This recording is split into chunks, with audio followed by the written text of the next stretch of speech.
Hello, my name is Wayne Sharp, one of the board members for the Oregon Coast Military Museum here in Florence. And first of all, we'd like to welcome you to our Festival of Trees auction. And we're going to tell you a little bit about the museum.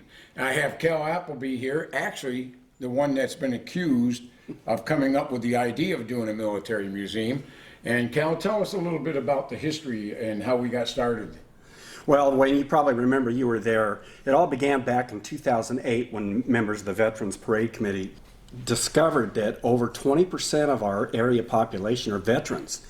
Despite being attempted during the Great Recession, we launched our effort to build the museum, and due to the buy-in and the participation of the entire community, we had individuals, we had veterans, we had nonprofit organizations, contractors in town, the city of Florence itself. We were able to open our doors 7 years later in 2015 as a local museum that's dedicated to portraying all eras of military heritage and all disciplines of military service. And we thank all of you for that effort.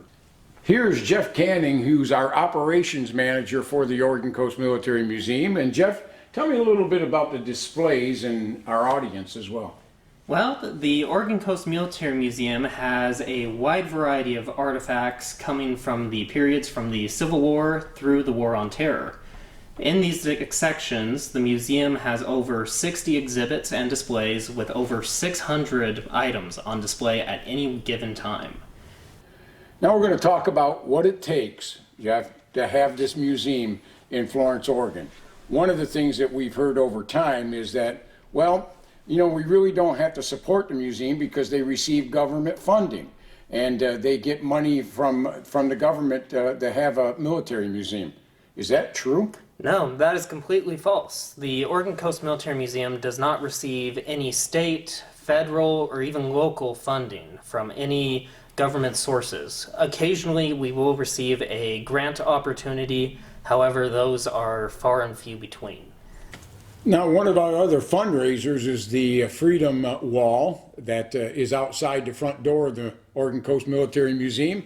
And Jeff, we're going to be doing a fundraiser with that. Tell us quickly about that. Yes, we're basically doubling the amount of bricks we have available for that project. Each brick runs at the price of $200, and we're looking to basically just double the amount and use it as another way to bring in income during these troubling times. All right, so there you go, a little quick view of what's going on here in Florence at the Oregon Coast Military Museum. I just encourage you to come see it for yourself. Thank you for watching, and don't forget, make that donation.